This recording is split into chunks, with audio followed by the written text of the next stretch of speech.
Welcome to pen drive study. இன்றைக்கி நம்ம வரப்போகிற டிஎன்பிஎஸ்சி எக்ஸாம்ஸ்க்கான important PDF compilation, mental ability aptitude previous year question, reasoning நம்ம தனியாக கான்சன்ட்ரேட் பண்ணியிருக்கோம். அது வேறு ஒரு பிடிஎஃப்பில் நம்ம டிஸ்கஸ் பண்ணுவோம். சரிங்களா?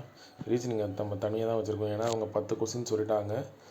அதனால் டிஎன்பி ரீசனிங் சம்மந்தமாக இருக்கிற தமிழ்நாடு லெவலில் இருக்கிற கொஷின்ஸ் எல்லாத்தையும் கம்பைல் பண்ணியாச்சு.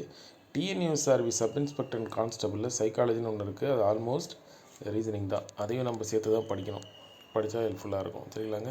இப்போ நம்ம பார்ப்போம். மேத்தமேட்டிக்ஸை பொறுத்த வரைக்கும் டிஎன்பிஎஸ்சி ஏர்லியர் சிலபஸ் தான். பட் ஒன்று கொஸ்டின் ஸ்ப்ளிட் அப். ரீசனிங்கில் முன்னாடி 4 to 5 கொஸ்டின் கண்டிப்பாக வரும். இப்போ 10 கொஸ்டின் சொல்லியிருக்காங்க. சரிங்களா? ஸோ அதையும் நம்ம கம்பைல் பண்ணியிருக்கோம். நீங்கள் பாருங்கள், இந்த ப்ரீவியஸ் இயர் கொஸ்டின் உங்களுக்கு புரியும். எல்லாமே அப் டு டேட்டு.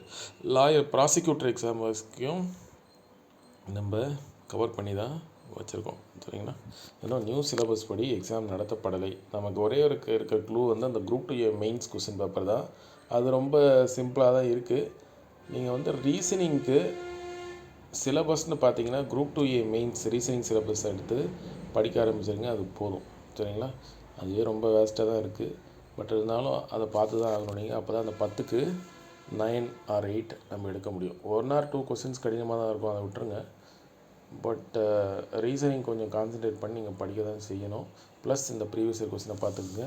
ஆப்டிடியூடை பொறுத்த வரைக்கும் மேட்ரு ஸ்டடியை யூஸ் பண்ணி டாபிக் வைஸ் நோட்ஸ் எடுத்துகிட்டு அப்புறமா நீங்கள் சால்வ் பண்ணுங்கள். உங்களுக்கு ஈஸியாக இருக்கும். ஃபார் எக்ஸாம்பிள் எல்சிஎம் ஹெச்சிஎஃப்னா எங்கெங்கே நம்ம ஸ்கூல் புக்கில் இருக்குதுன்னு தெரியும்.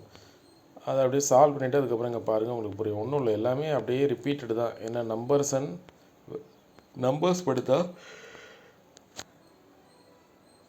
சேஞ்ச் ஆகிருக்கே ஒழிஞ்சு, பட் ஃபார்முலாஸ் எதுவுமே சேஞ்ச் ஆகலை. சரிங்களா? அது நீங்கள் பார்த்தாலே உங்களுக்கு தெரியும். அந்த ப்ரீவியஸ் இயர் கொஸ்டினை பார்த்தீங்கனாலே ஈஸியாக தான் இருக்கும். பார்த்துக்கோங்க.